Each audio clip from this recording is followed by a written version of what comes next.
सुनिए, नंबर एक बात है, मैं फिर से कर दूं, ये किसी धर्म विशेष के लिए फैसला नहीं है, ये सभी धर्मों के लोगों के लिए, जिसकी दुकानें अपनी नेम प्लेट आप लगा दीजिए, जितने लोग काम कर रहे हैं वो लोग अपनी नेम प्लेट लगा दें। आपत्ति आप लोग उठा रहे हैं, इसलिए सवाल आप लोगों से हो रहा है। नंबर एक बात। नंबर दो बात है सर कि किसकी आएगी सरकार, किसकी जाएगी नहीं जाएगी। आपने कहा कि उत्तर प्रदेश की जनता ने सबक सिखा दिया, इससे और बुरे हालात होंगे, तब तो आपको और ठंड मार के रहना चाहिए, और इसलिए ठंड मार के रहना चाहिए। सुन लीजिए, क्यों ठंड मार के रहे, इसलिए क्या बयान दे रहे हैं? अरे सुनिए, क्या बोल रहे हैं आप, क्या बोल रहे हैं, क्या ठंड मार करके रहे? अरे सुनिए, नहीं बताइए, क्या धमकाएंगे आप धमकाएंगे हमको? अरे मैं कहा रहना चाहिए, ये कौन सा धमकाने वाला स्टेटमेंट है? अरे भाई सुनिए ना, अरे ये कहावत है, ये कहावत है, धमकने वाले नहीं है किसी से। अच्छा ये आप कहेंगे, आप ये कहेंगे, मैं पूरा विरोध दर्ज कर रहा हूं, जिस प्रकार का धमकाने का प्रयास किया जा रहा है। सुनिए एक मिनट, मैं अपनी बात खुल रखूंगा। आचार्य विक्रमादित्य मैं अपनी बात खुल रखूंगा, आचार्य विक्रमादित्य मैं अपनी बात। राजेश चौधरी एक मिनट, सबकी आवाज डाउन करिए, सबकी आवाज डाउन करिए, सबकी एक मिनट। आचार्य विक्रमादित्य, सैयद जवाद, ये एक कहावत है, आप शायद गांवों में नहीं जानते। गांव में लोग कहते हैं भाई ठीक है, इतने बेचैन क्यों रहे, ठंड मार के रहो ना यार। पूर्वांचल में आप जाइए तो ऐसी बातें लोग करते हैं। तो सर आप इसका मतलब ये होता है कि आपको ये, अरे भाई सैयद जवाद, या तो आप तरीके से रहिए, नहीं तो आप जा सकते हैं सर। ये बदतमीजी से डिबेट नहीं होगी। आप जब मन करे बीच में नहीं टपेंगे, नहीं तो नहीं करेंगे सर। आप डिसिप्लिन में रहकर डिबेट करिए प्लीज, आप डिसिप्लिन में रहकर डिबेट करिए, एकदम अपनी बारी नहीं। ये कहावत है, और कहावत का मतलब सिर्फ इतना होता है कि इतनी बेचैन होने की जरूरत नहीं है जब आपको पता है नतीजा क्या होगा। तो सैयद जवाद, आपको लगता है कि इस फैसले का बुरा असर होगा, बीजेपी की और बुरी हालत हो जाएगी, तो आपको थोड़ा समय शांत रह जाना चाहिए। अपने आप जनता फैसला कर देगी, बीजेपी को समझ में आ जाएगा, सबक मिल जाएगा उन्हें। आपको नहीं तब विरोध दर्ज कराना चाहिए था। मैं सिर्फ ये कह रहा हूं, इसका कहावत यही, इस कहावत का मतलब यही होता है। तो थोड़ा सर आप कह रहे हैं कि मैं पॉलिटिकल हूं, आप पॉलिटिकल है ना, तो थोड़ा गांवों में जाकर ये कहावत सुनकर आया करिए। इस तरीके से आप अलबलाएंगे नहीं। चलिए रशीदी साहब जी, सिर्फ पहचान जाहिर करने की बात है, इसको लेकर इतना बखेड़ा खड़ा किया जा रहा है। ये तो कोई कहा नहीं कि मुसलमान की दुकान हटा दो भाई, मुसलमान की दुकान, सबको हक है अपनी दुकानदारी चलाएं, और ये होना भी नहीं चाहिए। कोई ऐसा फैसला लेता है तो सब विरोध करेंगे। एक तो सिर्फ पहचान की बात है, उसमें राम को लेकर चले आए, उसमें शबरी को लेकर चले आए, उसमें क्या तो झूठे बेर पता नहीं क्या क्या तुलना कर दी। ये आपको ठीक लगता है? देखिए, कल परसों से इस पर डिबेट चल रही है, और इसको ये बताने और जताने की कोशिश की जा रही है कि ये हिंदू मुसलमान का मसला नहीं है। यही बताया जा रहा है ना, आप भी यही कह रहे हैं कि हिंदू मुसलमान का मसला नहीं, सबकी बात है। गाजियाबाद मोहन नगर में सुन्नी सेंट्रल बोर्ड की एक दरगाह है, दरगाह दादा पीर।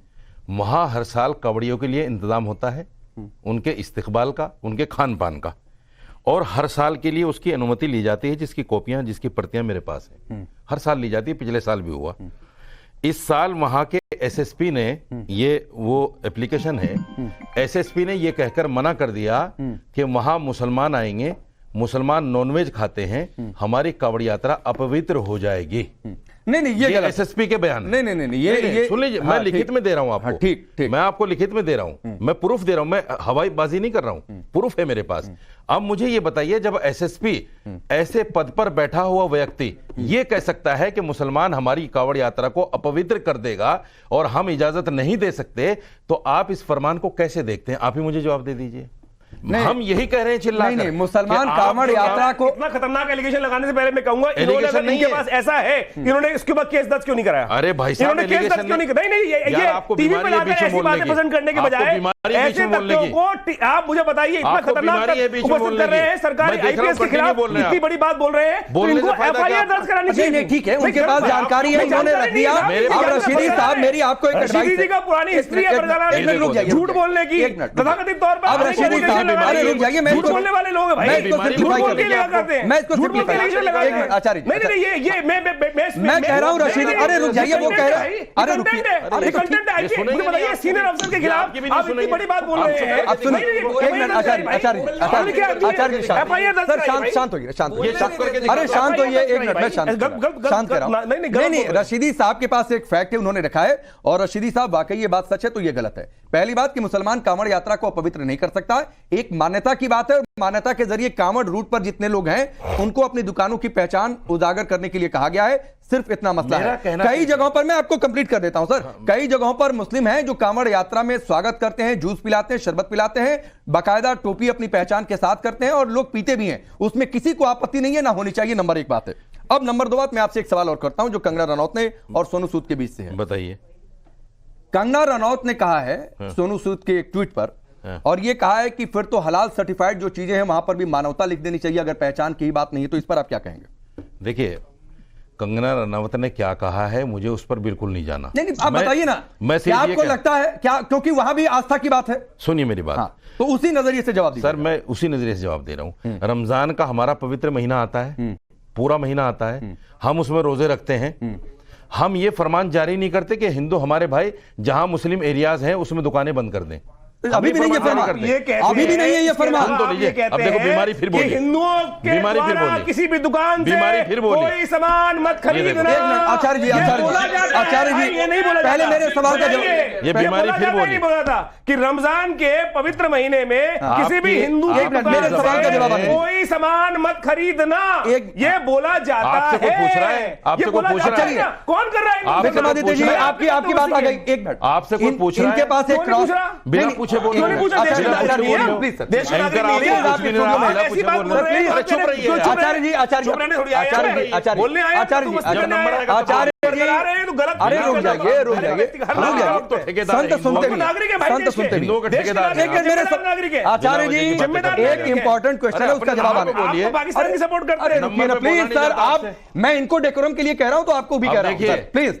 मैं पाकिस्तान को सपोर्ट करता हूं। रशीदी साहब, नहीं, ये गलत बात है, ये गलत बात है। इस बयान पर माफी मांगनी चाहिए। आप सभी लोग डेकोरम, इस बयान पर आचार्य जी, मांगनी आचार्य जी, शांत, please please please, personal comment नहीं, कोई नहीं, पर्सनल कमेंट नहीं, पर्सनल कमेंट नहीं, प्लीज प्लीज। आचार्य जी, आचार्य जी, आचार्य जी, नहीं, आप चलिए, आप अपनी जगह पर जाइए, आप अपनी जगह पर जाइए। मैंने उसको क्रॉस किया, ऑब्जेक्ट किया, आप अपनी जगह पर जाइए, आप अपनी जगह पर जाइए, प्लीज आप अपनी जगह पर जाइए, आप अपनी जगह पर जाइए, आप अपनी जगह पर जाइए, आप भी अपनी जगह पर जाइए, डिसिप्लिन मेंटेन करिए। क्या आप लोग देश के सामने इमेज पेश कर रहे हैं? प्लीज अपनी सपोर्ट करते हो, शर्म नहीं आती? आचार्य जी, आप शांत होंगे? आचार्य जी प्लीज, आचार्य विक्रमादित्य जी प्लीज शांत होंगे? आप उनसे नहीं, मेरे से बात करेंगे। कैमरा यहाँ पर लेकर आइए, कैमरा यहाँ पर लेकर आइए, अभी नहीं, कैमरा यहाँ पर लेकर आइए। आप उनसे नहीं बात करें। मैंने ऑब्जेक्ट किया, गलत है। हम किसी के पर्सनल कमेंट का समर्थन नहीं करते हैं। मैं किसी के पर्सनल कमेंट का समर्थन नहीं करता हूं। क्या मैंने बोला? क्या समर्थन है? मैंने उनकी बात को खारिज किया कि नहीं? ये बात नहीं है। अब रशीदी साहब, चूंकि आप उनसे नहीं बात कर रहे, आप मेरे से बात कर रहे हैं। मैंने रशीदी साहब, मैंने प्रेस कॉन्फ्रेंस करके ये कहा कि हिंदुस्तान के इमाम पाकिस्तान के खिलाफ लड़ने को तैयार है। ठीक है, वो अब आप मेरी ओर देखकर बात करिए। अरे रशीदी साहब, आप मेरी ओर, आप उनको छोड़ दीजिए, आप मेरी ओर देखकर बात करिए। ये जाहिल, अरे आप उनकी, मैं कह रहा हूं आप उनसे नहीं, मेरे से बात करें। पाकिस्तान आप उनको छोड़िए, मैंने खारिज कर दिया, रोजी रोटी हजम नहीं, मैंने खारिज किया उनको। रशीदी साहब प्लीज।